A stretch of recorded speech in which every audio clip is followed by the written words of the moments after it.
Boa noite, servidores e seguidores. Estamos aqui mais uma vez apresentando o podcast. E antes de começar a nossa live e apresentar os nossos convidados, eu gostaria de falar um pouco sobre algumas questões da saúde. São questões que eu pude observar pessoalmente, tá? E ouvi algumas pessoas falando, porém fui lá e constatei.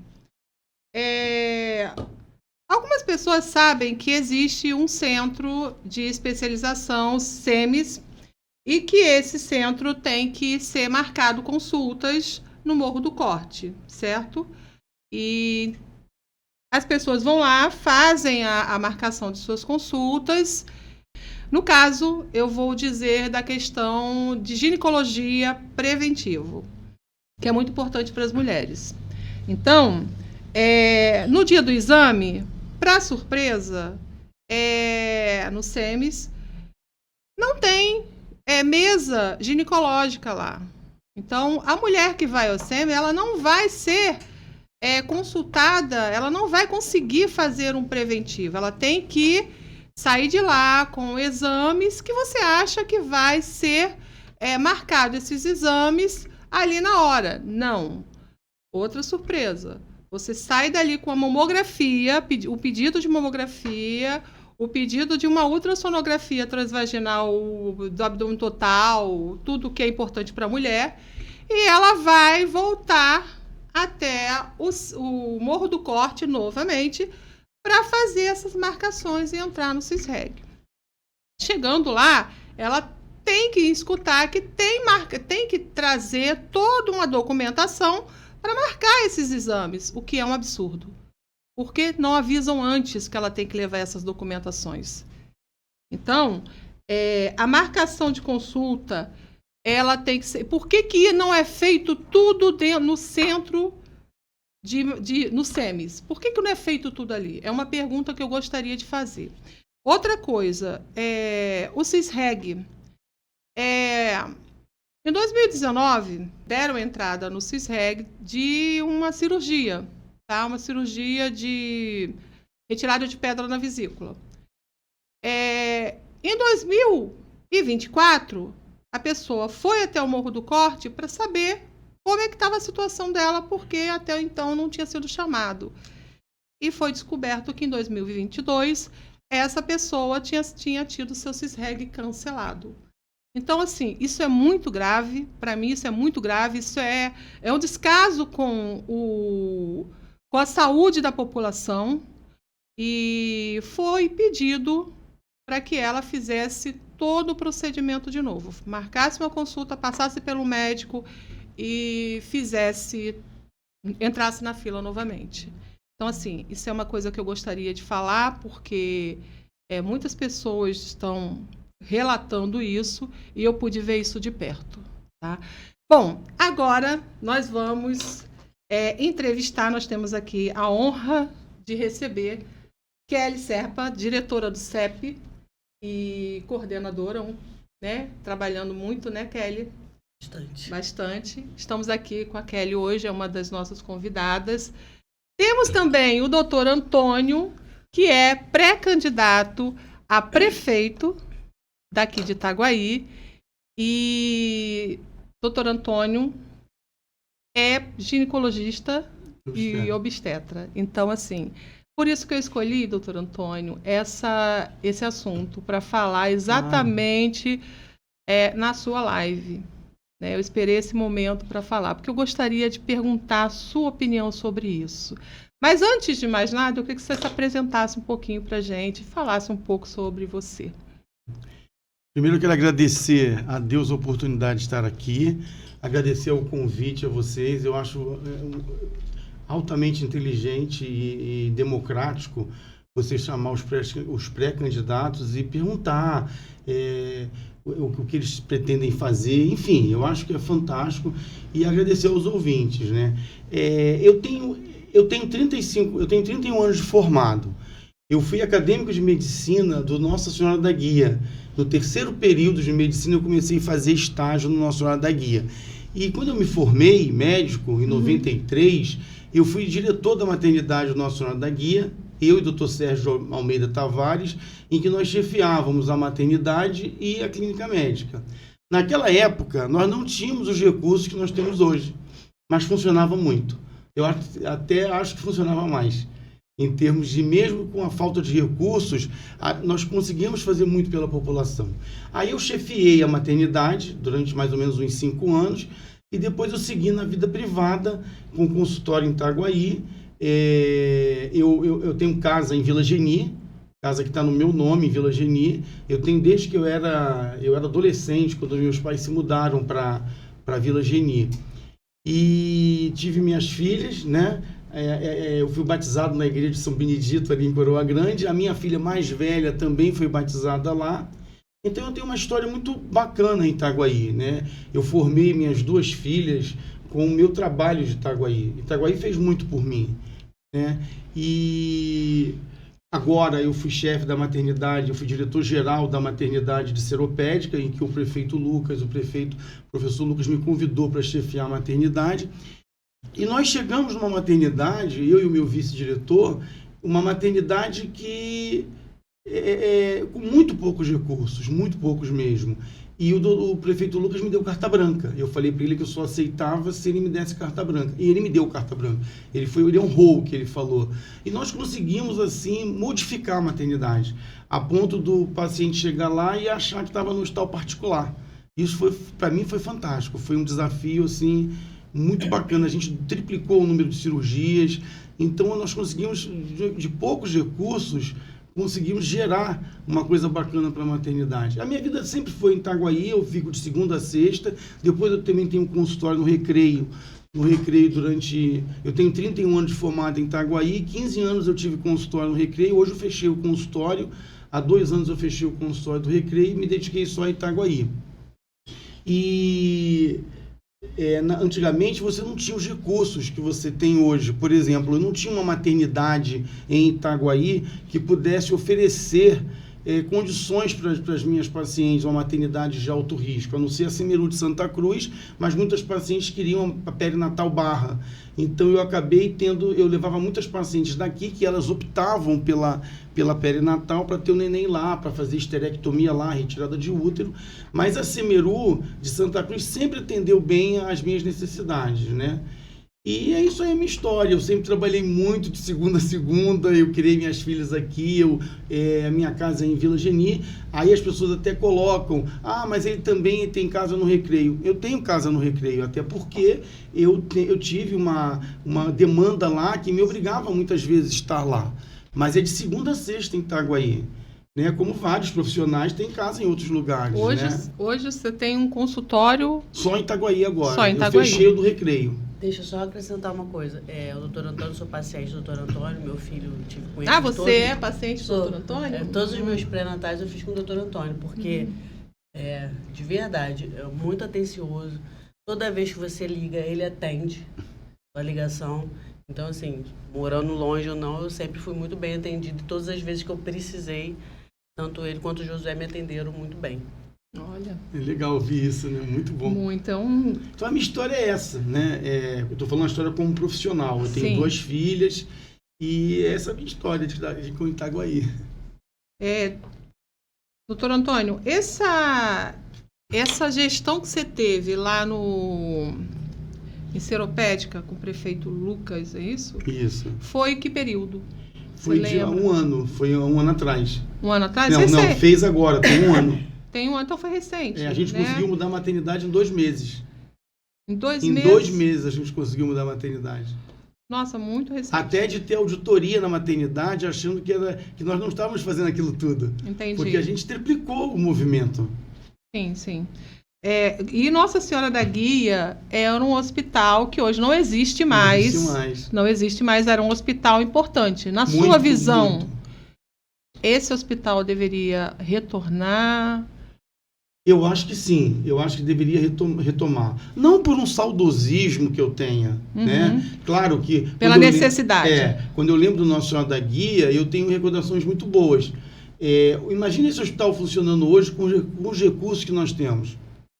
Eu acho que tem tudo para retomar. Eu acho que ali tinha que ser uma grande maternidade. Eu acho que ali poderia ser um hospital da mulher.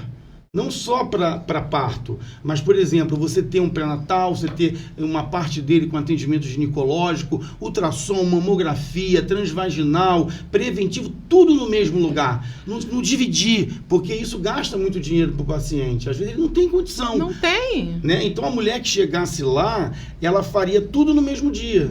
Né? Isso aí, que até você me desculpa me intrometer, eu acho o CIGEG, ele dificulta muito. Porque, por exemplo, eu acho que o CIGEG, antigamente, há 20 anos atrás, mais ou menos, quando eu tinha um paciente de oncologia, eu fazia um encaminhamento para o INCA, ele era atendido no mesmo dia. No mesmo dia. Já era marcado tudo. Ele ia, me lembro que era às terças-feiras, quarta, 8 horas da manhã, ele chegava lá com o meu papel e já entrava no sistema. Hoje você tem um CIGEG que o paciente fica 2 anos na fila, 3 anos na fila. Então, assim, eu acho que o CIGEG atrapalha muito. Para você entender, a intenção do CIGEG é maravilhosa. É fantástica, é bacana, funcionasse. Se funcionasse. Eu acho que, por exemplo, dentro de um município não tinha que ter CIGEG. Por que eu tenho que ter um CIGEG para poder agendar uma ultrassom? E o pior de tudo... Mamografia. Doutor Antônio, o pior de tudo é ter um serviço, um CIGEG que não funciona e não ter comunicação.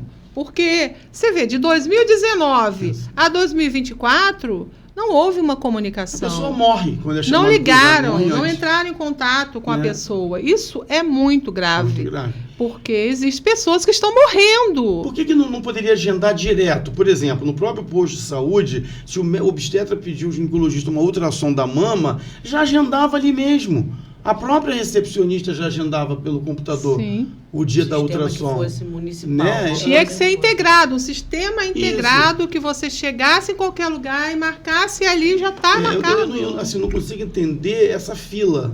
Né? Eu não consigo entender essa fila. Agora, você, com relação a isso que eu falei, tá? E eu deixei, você pediu desculpa, né? Até me intrometi. Exatamente, de forma nenhuma você não está se intrometendo. Eu fiz isso. Eu falei, eu vou falar sobre esse assunto com o pré-candidato doutor Antônio. Por quê? Porque você é ginecologista. Porque você entende a necessidade que uma mulher tem nos seus exames. E que são muitos exames complexos muito. E que precisam ser feitos anualmente. Não é igual ao homem, que não é igual ao homem. É anualmente. Então, assim...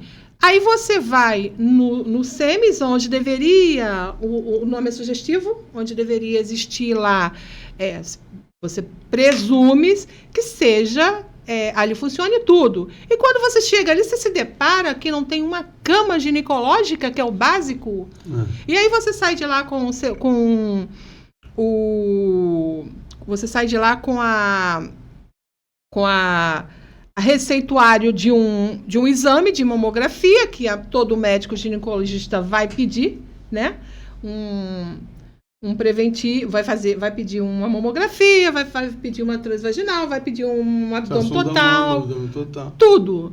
Aí você vai, não, tudo bem, eu vou marcar tudo aqui no SEMES. Não, você tem que voltar lá para o Morro do Corte, que é distante. Dificulta demais. Você acha que a mulher, ela vai voltar e vai marcar lá? Não vai, sabe por quê? A mulher, ela tem que pegar o filho na escola. Ela tem horário. A mulher, desculpa te interromper, a mulher tem uma dupla jornada. Tem. Por mais que a mulher, você vê, hoje a mulher adoece muito mais que o homem por isso. A mulher é cobrada no trabalho, ela é cobrada em casa e ela é cobrada por ela mesma, porque ela já foi criada para se cobrar. Ela se culpa porque deixou o filho ali, ela se culpa porque ela trabalha demais, ela se culpa o tempo inteiro. Já é inconsciente isso. Então hoje, por exemplo, você tem a síndrome de Burnout, uns falam Burnout, que é uma síndrome que leva ao suicídio. A mulher adoece muito mais que o homem. E que está aumentando muito, né? Muito. Vocês não têm ideia do número. O índice de suicídio da mulher aumentou muito nos últimos anos, por causa dessa cobrança absurda que a mulher tem. Você vê, a própria mulher não é amiga da outra, a própria mulher prejudica a outra. Então você vê, a mulher, ela é cobrada o tempo inteiro. Então, por exemplo, essa síndrome de Burnout, É uma síndrome que acomete profissionais políticos, médicos, enfermeiras, Com muitas policiais. cobranças. Só que a mulher, ela desenvolve mais essa síndrome. Muito mais do que o homem. Pois é, as mulheres de Itaguaí, eu cheguei à conclusão, sabe, Kelly, que as mulheres de Itaguaí não estão conseguindo se cuidar. E estão morrendo. E você é cobrado, por exemplo, a mulher é cobrada, tem que se cuidar. Tem. Hoje você tem uma saúde que visa mais a mulher. Antigamente você tinha a mulher como parideira. Alguns anos atrás. Você só tinha políticas em relação ao pré-natal. Hoje você tem uma política para a mulher se cuidar. Mas essas dificuldades, como é que uma mulher pode chegar, vai num lugar, depois ela tem que ir no outro para marcar, com o filho para cuidar, com o emprego para chegar, ela desiste. Você acaba não fazendo. E você acaba não fazendo, porque ela vai chegar lá, ela vai ter uma dificuldade, porque quando chega lá, vai informar para ela, olha, eu vim marcar aqui esses exames. Tá, você tem que trazer identidade, cópia da identidade, o cartão do SUS e cópia do comprovante de residência. Sem contar que a Secretaria de Educação, lá, o secretário de Saúde, lá, o corte, é muito disfuncional. É um local muito longe do centro. Muito longe. Para poder ir lá é complicado. Então, assim... E o dinheiro que você gasta de passagem para um lado e para o outro, né? Porque você anda com identidade, ok. Você anda com o cartão do SUS? Sim, às vezes anda. Mas cópia do comprovante de residência você anda? Não, ninguém anda com. Então como é que eu vou sair daqui? Eu vou lá e eu chego lá e não, olha só, aí a mulher não volta para marcar esse exame. Agora você vê, se você quer fazer uma política para ajudar a mulher, bastava o CPF, identidade, já marca. Sim. Depois que você fala, quando você voltar, você traz esses documentos. Até porque é uma questão lógica, cara. É assim que é para funcionar, né? Era para funcionar assim. Então você vê que na realidade não é o sistema que está errado, é a maneira como ele funciona. O sistema é bacana. Se funcionasse. Pois é, doutor Antônio, então eu foi proposital, eu trouxe esse assunto aqui para abordar, porque eu sabia que eu estava abordando esse assunto com uma pessoa que entende do assunto, né, e que iria falar o quanto que é importante a saúde da mulher. Ter tudo isso no mesmo lugar. E quando você fala, eu acho importante, né, ter o Nossa Senhora da Guia como um hospital de referência da mulher, que ali tenha tudo. Ali tem tudo para fazer, espaço, tem tudo. Tem espaço, tem uma mamografia, tem tudo ali, tem... Você, né, já abraça essa questão do, nossa, a mulher é importante. E você vê que, por exemplo, não só a mulher... Está me deixando falar, né? Não só a mulher, você vê o autismo. Né? A pessoa desiste do tratamento, porque você vê, uma criança com autismo, a musicoterapia, que hoje é o grande sucesso para o autismo, eu acho que ajuda demais a musicoterapia, que está entrando aí no SUS e faz toda a diferença, né? Eu tenho até uma menina que fez musicoterapia, a Bárbara, que é filha do meu assistente, ela é fantástica.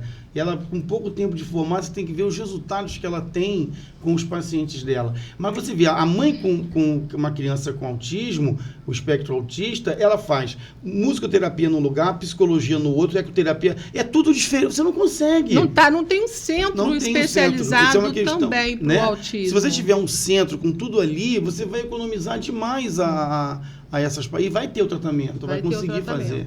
É isso que falta aqui, sabe? Esse olhar humanizado. Nós temos quase a arrecadação, Itaguaí tem a arrecadação de quase 1 bilhão por ano. Então, não me diga que é falta de dinheiro. Não é. É falta de iniciativa. É falta de gestão. De comprometimento. De olhar para a população. Prioridade, Kelly. A população precisa ser vista, ser respeitada, porque o que tem de mãe sofrendo com seu filho, que cada vez mais aumenta os casos de autismo, do espectro autismo. A cada 3 partos, 1 vai ter autismo. É o que você tem no mundo atual.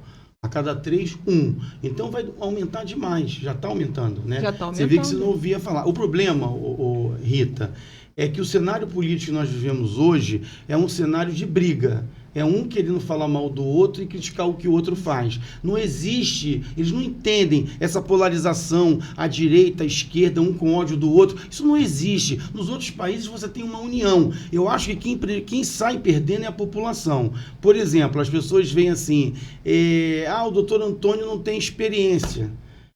agora estão usando isso, né, para poder falar. Eu não quero a experiência que eles têm.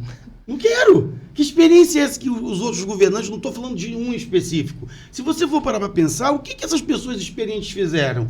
O que essas pessoas experientes, que são tão experientes, não pensaram no que você falou agora, no que eu falei de um centro com tudo que vai economizar a prefeitura? Você não tem isso. Então você vê assim, é um levantando falso testemunho do outro, é um criticando o que o outro faz, é vendo a vida particular do outro. Não tem. Eu acho que nós temos que focar nos nossos projetos. O meu projeto que eu vou focar é que vale em prol da população. Se tem esse ódio que eu vejo da esquerda, da direita, é uma coisa louca. Quem vai perder é o povo. Você vê, eu, por exemplo, o meu partido é o MDB, é um centro-direita. Mas eu tenho várias pessoas da esquerda me apoiando. Por exemplo, nós tivemos um evento sexta-feira, você via várias pessoas da esquerda comigo. Por quê? Porque nós debatemos, a gente conversa, a gente vê o diálogo para poder ver o que vai acontecer, o que pode melhorar. Existe governante da direita que é ruim, como da esquerda também. Só que o presidente que entrar, a gente tem que torcer para dar certo. Né? Não quer dizer que você concorde com o que ele está fazendo. Só que eu acho que esse ódio, ele não se plantou só em esquerda e direita, está nos governantes. Sempre tentando pegar um furo, falar mal, inventar. É muito ruim isso. Agora é que eu não tenho experiência. Entendeu como é que é? É o que eles estão falando. Experiência de quê? Porque a população... Cacoete político? Eu não quero ter cacoete político. Não quero, entendeu? A população está cheia, doutor Antônio, de experiência, sem iniciativa, sem ação. Que experiência é essa que até hoje não se fez nada? Eu não quero ter essa experiência, estou errado? É ação. Né? Eu acho que é ação. Por exemplo, a gente estava numa maternidade seropédica com poucos recursos que nós conseguimos botar em dia. Eu acho que isso é experiência, não é? Sim.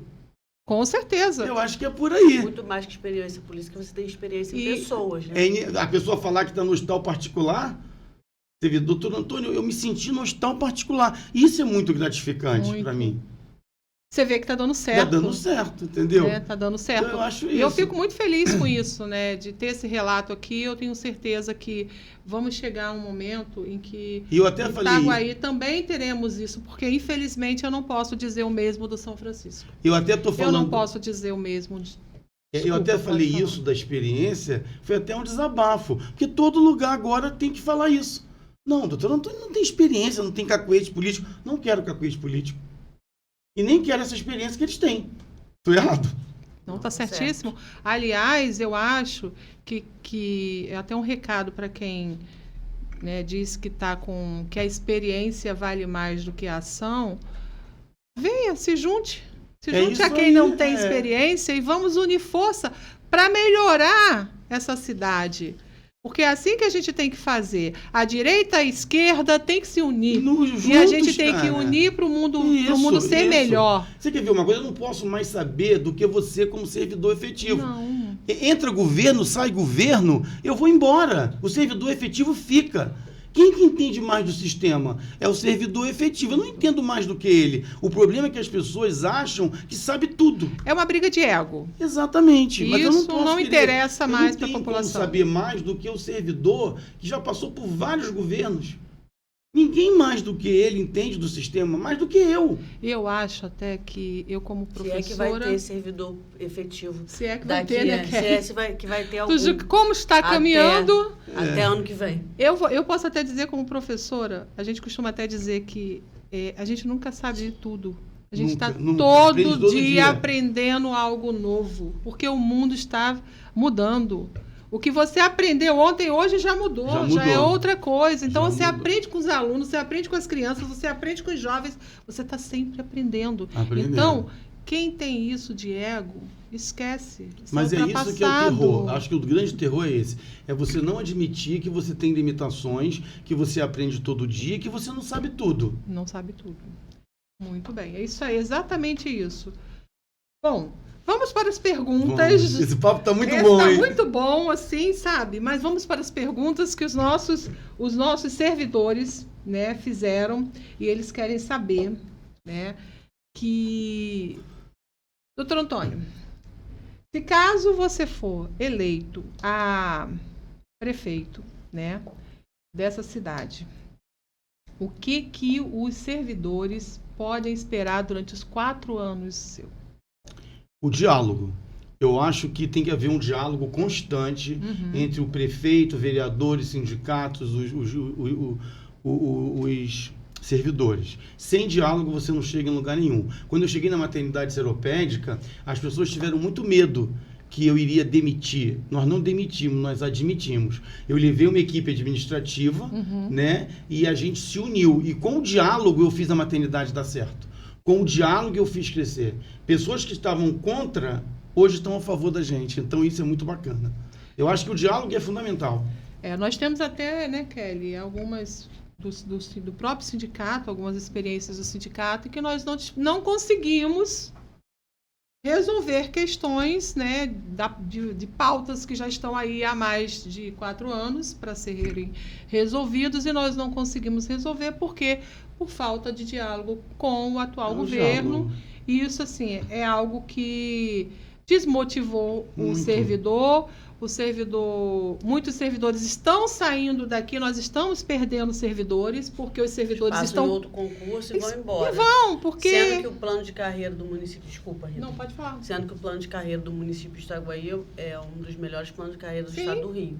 Só que é um plano de carreira que não está sendo cumprido, os servidores passam em outro concurso e vão embora. E os que não estão fazendo isso estão entrando no PAD e o prefeito está demitindo. O servidor é o cartão de visita da prefeitura.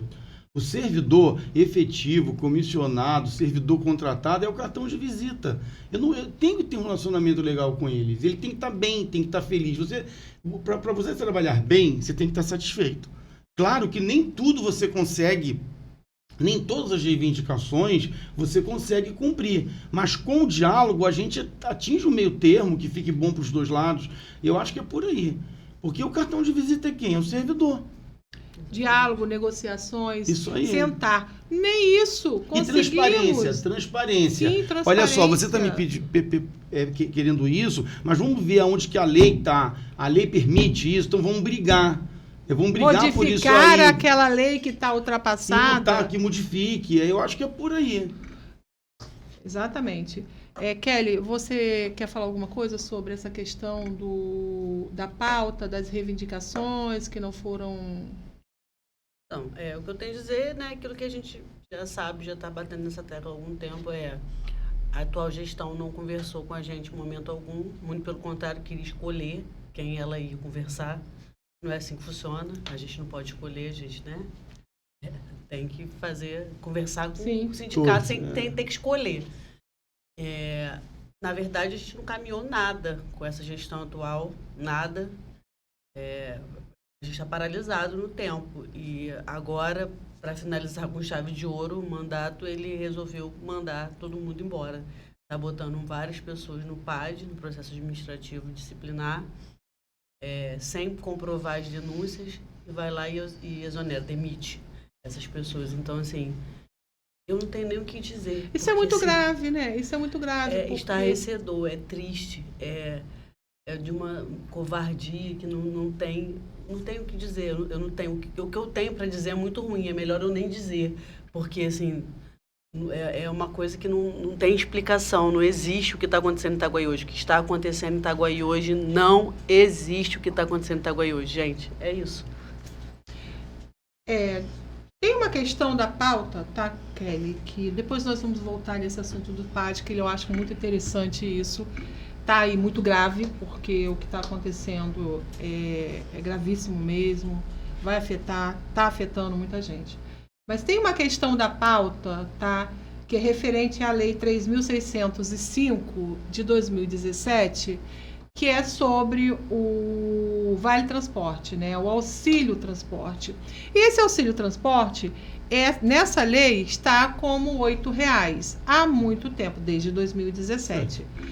Ocorre que a FETransport, ela já aumentou os ônibus, né, a passagem de ônibus, e isso não está suprindo. As pessoas estão pagando do seu bolso para trabalhar, né? E é uma lei que está defasada. É uma lei que deveria partir do executivo, né, para o legislativo mudar essa lei. Olha, o executivo chega lá, né? O legislativo, vamos lá mudar essa lei, porque a gente precisa alterar aqui esse ponto onde está R$8. Vamos botar aqui embaixo, tá? Um parágrafo único, né? Vamos colocar aqui, acrescentar aqui a ser alterado conforme tabela da FETransport, alteração da FETransport. É tão simples, mas falta iniciativa. Falta vontade, né? Falta vontade. Isso eu acredito que com 1 bilhão de arrecadação, e eu volto a dizer, 1 bilhão de arrecadação por ano, isso não vai causar tanto impacto assim na folha, né? E até porque é um direito do servidor. Não causa impacto. É muito pouco. O servidor está tendo tirado o seu bolso para poder trabalhar. Não é só essa lei que está defasada. Não, tem várias outras. Você tem a lei do transporte está defasada, de auxílio. O auxílio alimentação está defasado. Então você vê, se você parar para pensar, você tem 85 milhões de arrecadação. 45 milhões são os servidores, correto? A lei de responsabilidade fiscal, você tem até 51% e estourando 54%. Então, esse gasto do auxílio transporte e auxílio alimentação não vai onerar a folha tanto. Muito pelo contrário, eu vou promover o bem-estar do servidor. E não é só isso não. Você vê, eu estou com a minha equipe, conversando com a minha equipe, para ver uma maneira que nós possamos fazer, caso a gente entre, de um incentivo aos servidores morar em Itaguaí. Porque eu tenho mais de 80% dos servidores morando fora. Se eu tiver esse servidor morando em Itaguaí, eu vou ter uma qualidade de vida para ele, porque ele vai passar a não ter 1 a 2 horas no trânsito, ele vai ter mais lazer, ele vai ficar mais com a família, ele vai poder investir na saúde dele. Né? Por exemplo, ele vai poder fazer uma atividade física, mas como é que eu posso fazer isso? Incentivá-lo através de coisas que nós podemos, leis de crédito para casa própria, para o alugar a casa, enfim. E detalhe, eu vou aumentar a qualidade de vida desse servidor e vou aumentar ainda mais a arrecadação da cidade, porque eu vou ter um contribuinte investindo em Itaguaí. Eu vou ter, se o servidor vem morar em Itaguaí, ele vai participar da arrecadação, ele vai contribuir. Então eu vou melhorar a arrecadação, não é só o servidor, eu vou melhorar a arrecadação de Itaguaí. Eu vou melhorar em todos os sentidos. Então é uma coisa inteligente isso. O servidor de Itaguaí, ele já contribui muito para a economia do município. Por exemplo, ali o entorno do hospital, que é próximo de onde eu sempre morei, o pessoal que consome ali é o pessoal do hospital, que compra nas lojas de roupa. Mas se eu tenho ele morando aqui... Muito mais, né? Muito mais. Com certeza. Não é verdade? Muito mais. Muito eu vou mais. melhorar a arrecadação da cidade. Então não é só a prefeitura que sai ganhando. Na realidade, a prefeitura sai ganhando. E o cara, o servidor vai ter qualidade de vida. Você passar 1 hora, 2 horas no trânsito é muita coisa. Não é qualidade de vida isso. Então, a pergunta com relação a isso, né, que você já até acrescentou, eu até acrescentaria mais diante dessa situação aí caótica que encontra-se a saúde de Itaguaí, eu acho que verificar a possibilidade de um plano de saúde para o servidor. Porque você não imaginou um servidor ir atrás do serviço público daqui de Itaguaí? Ele não vai trabalhar. Não vai. Ele vai ficar só indo lá e voltando. Bom, então você pretende analisar essas questões com os servidores, né? No seu plano de governo, você pretende analisar. Em agosto, você vem aqui e conta mais coisas, com certeza, detalhes sobre isso. Bom, diante de tantas perdas salariais, né, e do aumento da arrecadação, como nós vimos aqui, 1 bilhão, nós também não conseguimos a questão do auxílio, resolver a questão do que a Kelly foi ver lá em Brasília, que nós vamos conversar, né, Kelly? Sobre o reajuste, né, salarial do servidor de Itaguaí, que não foi reajustado, né, conforme deveria. Se pegar a folha do servidor de Itaguaí e colocar na mão de um contador, né, vai verificar que aquilo ali está tudo defasado. Todos os quinquênios estão em cima de um salário totalmente errado. Então, isso é errado. o piso está errado, em cima desse piso defasado, ele está colocando. Então, isso tudo está errado, né? Tudo, e nós não conseguimos resolver. Outra questão que a gente queria também passar para você e te perguntar se você, caso seja eleito, estaria disposto a conversar sobre essa questão. Eu acho que isso aí é obrigação do prefeito. Não é nem que você esteja disposto, você tem que conversar sobre isso. Não tem como, é lei. Por exemplo, tem coisas que é obrigação. Você querendo ou não, tem que ser feito. Por quê? Porque é lei. Isso é o que eu te falo do diálogo. Tem que haver o diálogo. Agora, essas defasagens todas é direito do servidor. Não tem como o prefeito ficar contra. Eu acho que é obrigação do prefeito. Ele fez a conta que ele quis, pagou do jeito que ele quis, sem conversar com ninguém, ele acha que ele é ótimo. Foi o que ele fez. A falta de realização de concurso público também é uma questão que está na pauta e a gente precisa também falar sobre isso, que a última vez que houve um concurso foi em 2011, né? E que desde então foram chamados todos, acredito que foram chamados todos já. Uhum. Mas a gente ainda precisa muito de servidores, a carência é muito grande, principalmente na educação, na saúde. A gente está com uma demanda de funcionários, de servidores que estão saindo, inclusive, para outro concurso. E adoece, se aposenta também, né? Adoece tem bastante. Muitos adoecidos e exatamente. Sofrendo perseguição dentro das escolas. E muito adoecem porque estão autoritarismo. trabalhando sobrecarregados, com muita pressão. Aí fizeram esse contrato aí agora, mas esses dias eu fui na educação, fiquei muito assustada com o que eu vi lá, o pessoal do contrato. Tudo pedindo exoneração, saindo. Eu, sinceramente, acho que está perto de entrar num colapso as escolas por falta de funcionário. Por falta de funcionário. Nós estamos vendo que houve agora, tá,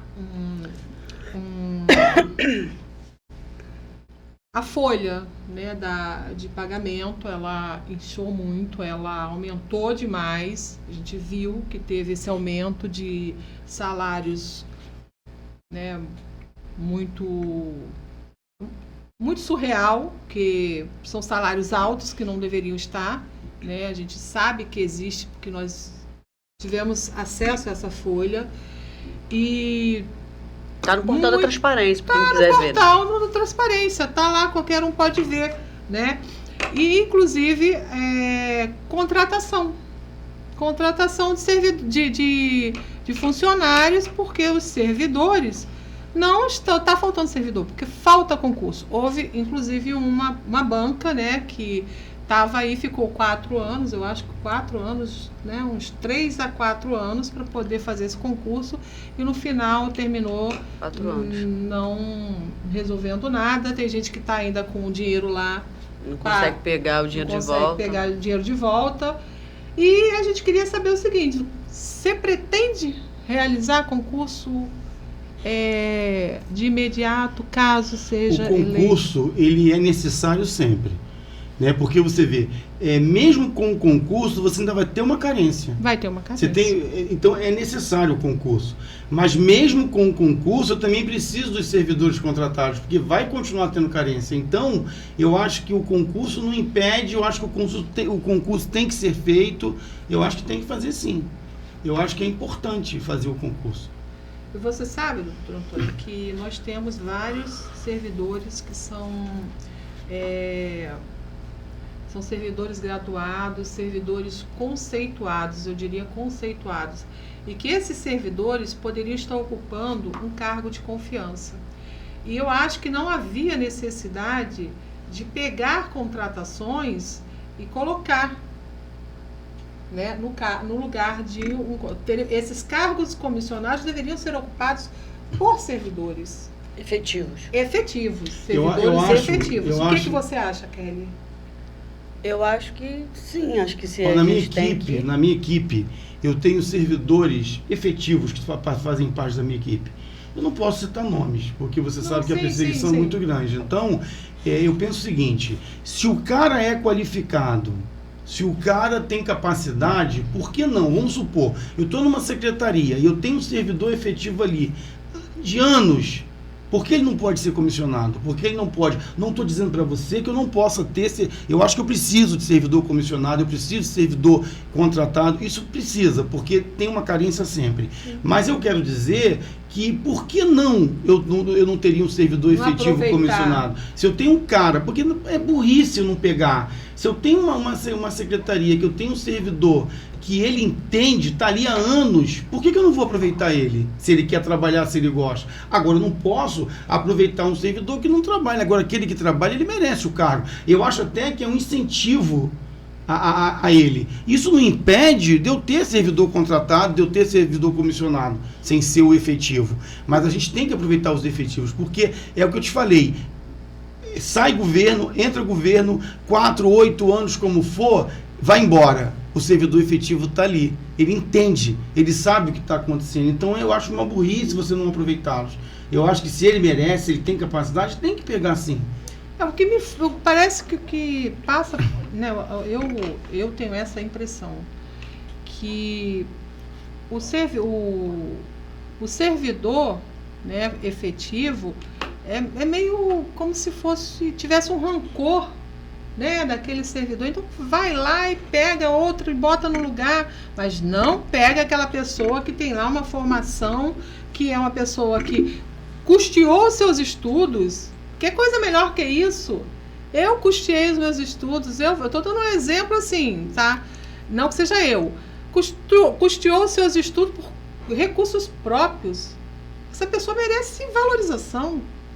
Ela foi lá, ela quis se qualificar para atender a sociedade, para melhor atender a sociedade. Mas sabe o que acontece, Rita? O que acontece é o seguinte, o governante, eu não estou falando de um governante, eu estou falando dos governantes. Quando o governante entra, ele acha que os cargos têm que ser todos de ter a confiança dele. Eu penso o seguinte, não importa em quem votou em você, você é prefeito para todos. Para todos. Entendeu? Não importa que, caso eu seja eleito, não importa se ela não votou em mim. Problema dela.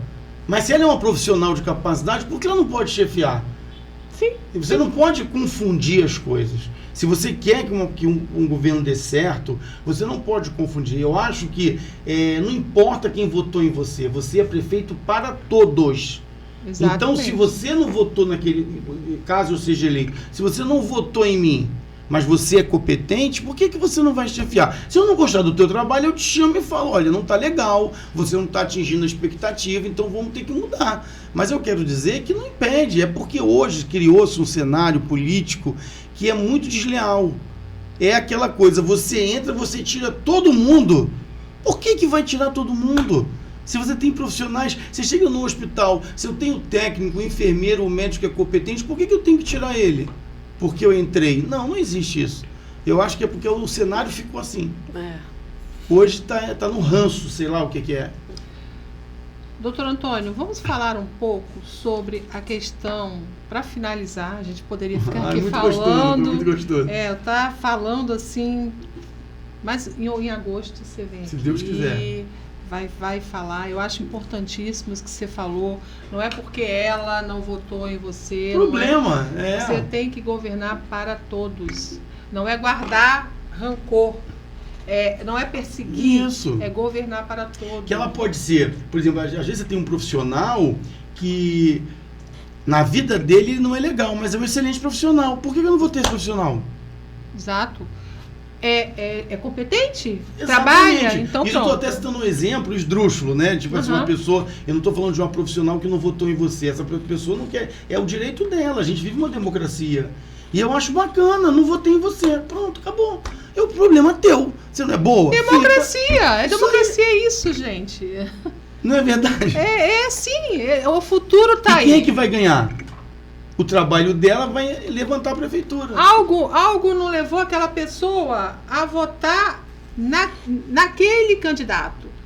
Porque não importa quem você votou. O importante é que você vai ver aquela pessoa. Tem que governar para todos. Quem gosta dele, quem não gosta dele, quem votou, quem não votou. Eu acho assim que funciona. E na próxima. E você mesmo me conhece há muitos anos. Sim. Eu não tô aqui falando blá blá blá. Sempre foi o meu jeito de vida. Porque na Sempre verdade, vivi assim. porque na verdade, doutor Antônio, a população, É verdade. a população que eu digo num todo do Brasil, está desacreditado na política. Infelizmente, é tanta corrupção, que o brasileiro ele está desacreditado. Muito. E a gente precisa mudar isso. É urgente mudar isso. A gente tem que parar com isso de ficar brigando direita com esquerda. Não, Tem que não dá parar. mais.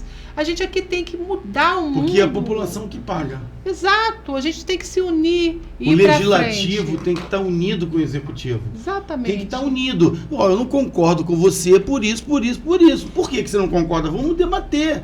Porque, de repente, eu estou vendo de um ângulo que você vai me mostrar um outro ângulo e eu vou acabar concordando. Ou a gente vai atingir um equilíbrio. Não é a palavra só de um que basta. Né? O prefeito, os vereadores, eles são empregados do povo. O povo que manda. Não é a gente que está mandando, não. Não é a gente. Eu acho que a gente está gestando, né? Se você é um gestor. Mas você precisa da opinião do povo. Não é chegar e fazer assim de Eu qualquer costumo maneira. até sempre citar o exemplo aqui da política de antigamente, que eu sinto falta dessa política de antigamente, da política do... Eu cito até 2 nomes, né, que é o Fernando Henrique Cardoso e o atual presidente. E eles eram opostos, mas eles se apertavam as mãos, eles se respeitavam.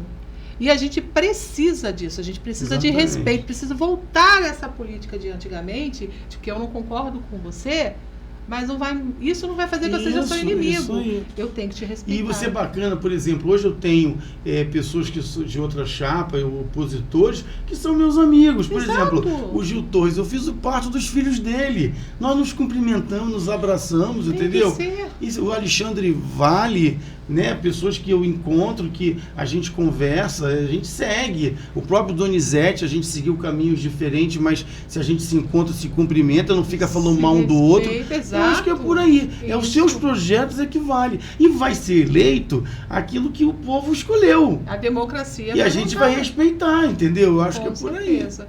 Até no sindicato a gente tem isso, né? É. Posições e depois Contrário, tá todo você mundo lá rindo, tá Isso todo mundo aí. tranquilo, se respeitando. É saber, né? Tem que saber isso. Bom, vamos para a última pergunta. Vamos. Finalmente.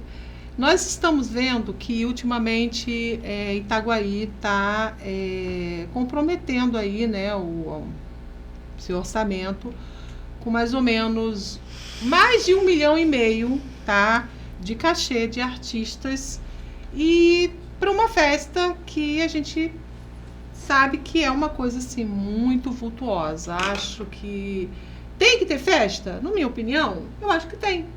Mas eu acho que tem tanta coisa que a gente está precisando, e a festa gente podia ser colocou menos. aqui, como a saúde. A gente está vendo a saúde, a farmácia popular, a gente vê que não tem medicação. Tem muita gente reclamando que vai lá e não tem medicação suficiente, não tem medicação básicas, né? Até digo, risperidona é uma medicação que é usada para autista.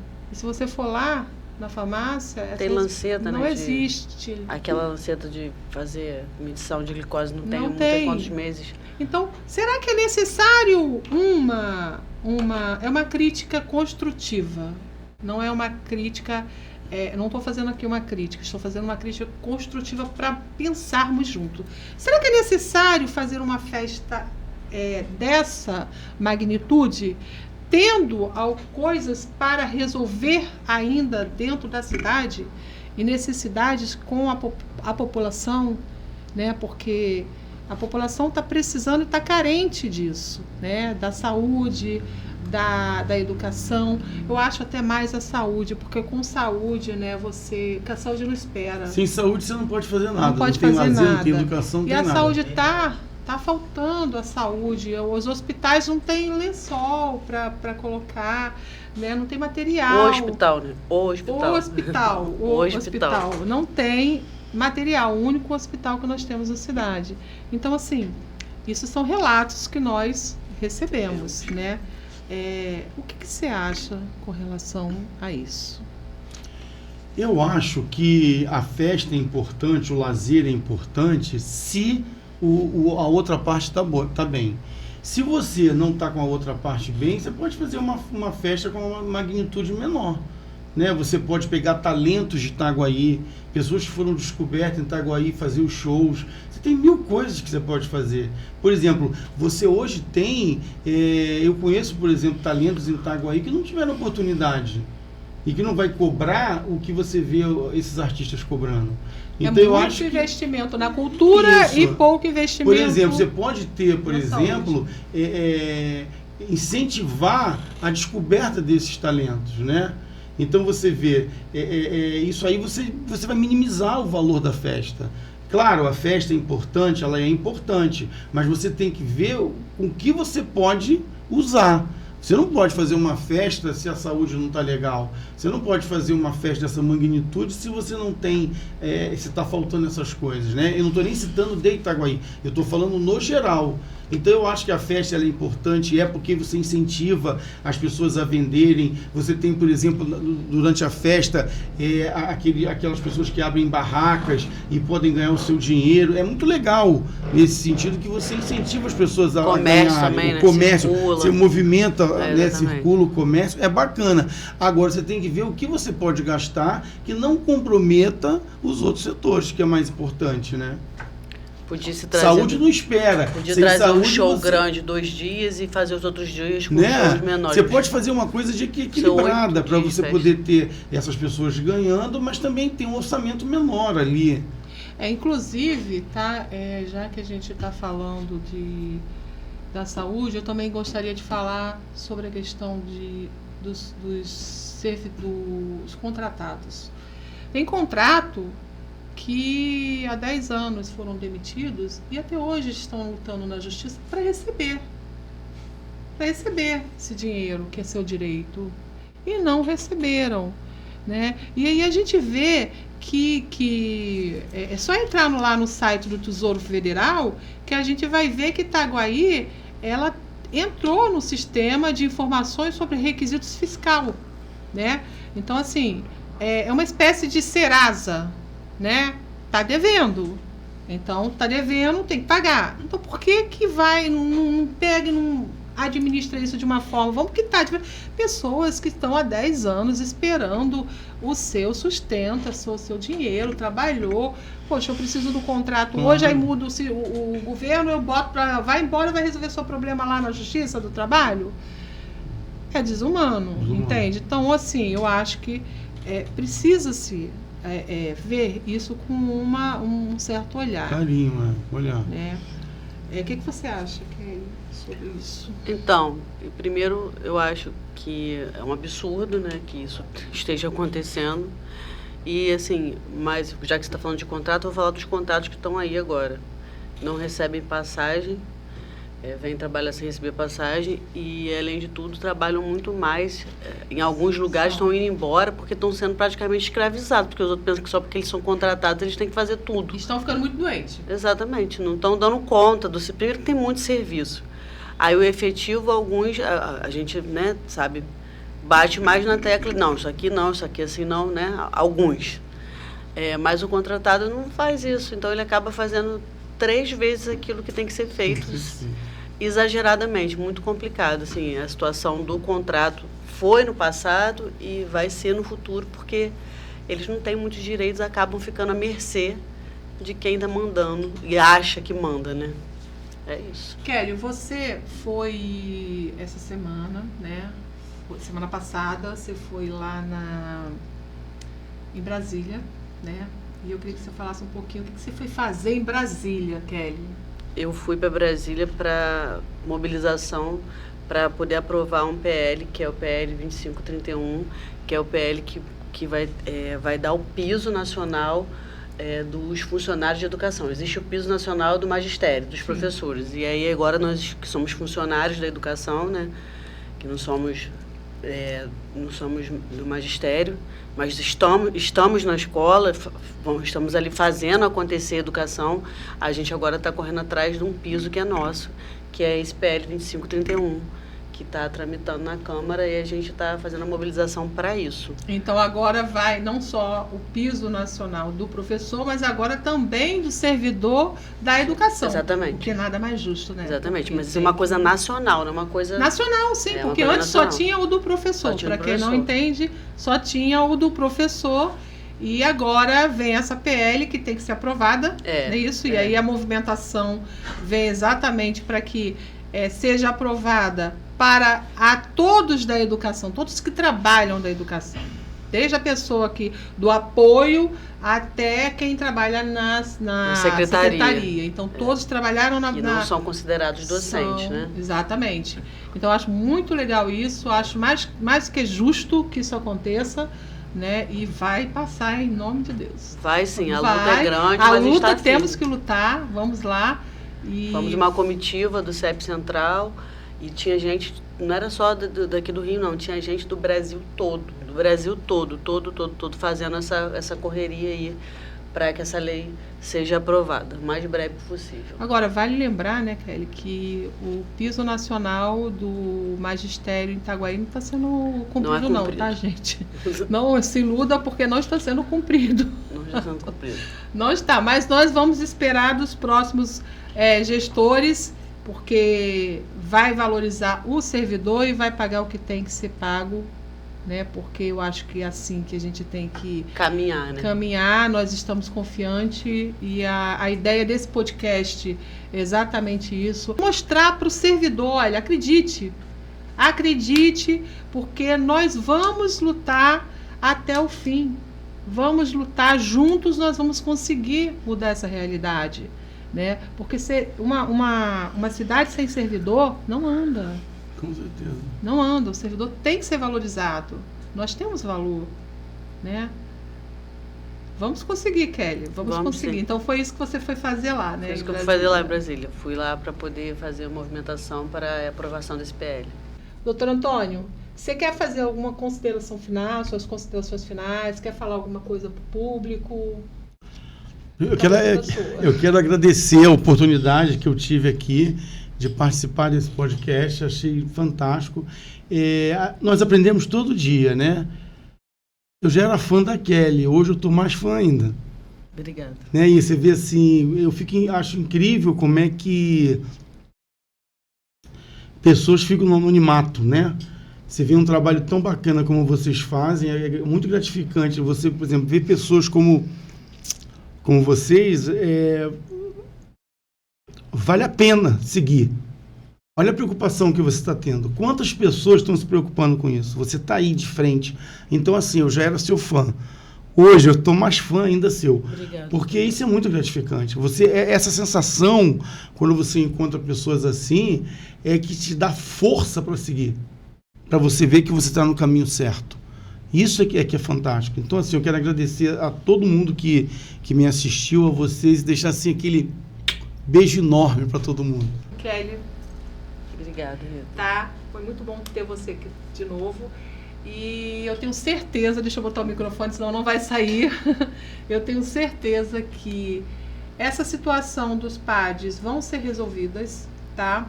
Vai causar um impacto na vida desses servidores, porque vão ser servidores que vão ficar sem receber.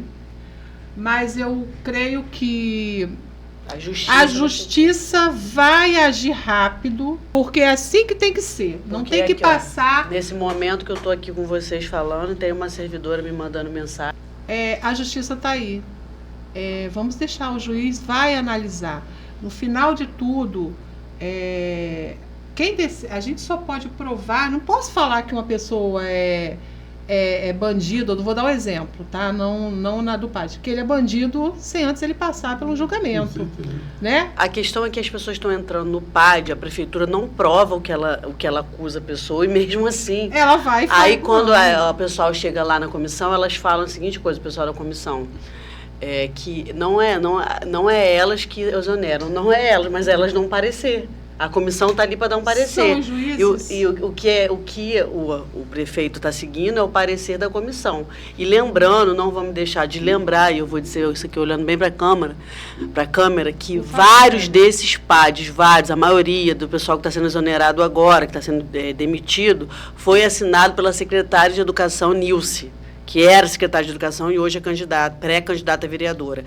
Ela assinou PADs que várias pessoas estão sendo exoneradas agora. Então, não vamos esquecer disso, nunca. Servidores que estão com o PAD, o que eu tenho a dizer para vocês é o seguinte: tenham fé, porque a justiça vai conseguir mudar isso. Porque somente um juiz pode dizer, não é a comissão, é o juiz. Eu tenho certeza que vão entrar, a advogada do sindicato já está atuando, atrás, né? E vai, tá? O sindicato não garante, mas o sindicato luta até o fim e vamos para a justiça.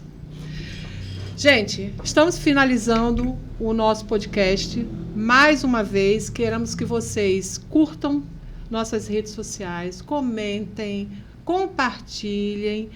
Deixem comentários o que você já passou por essa situação que eu acabei de falar aqui sobre o que eu iniciei da saúde, né? Comenta aqui com a gente, comenta lá, vê se você passou por isso, porque eu passei, eu fui ver, eu ouvi das pessoas e fui para a rua, e fui lá me consultar, e fui marcar uma consulta. Fui eu que fui, agora eu posso dizer. Entende? Então, assim, não é o que me disseram, é o que eu vi, tá? Então, comenta lá. Um beijo para vocês. Fiquem com Deus.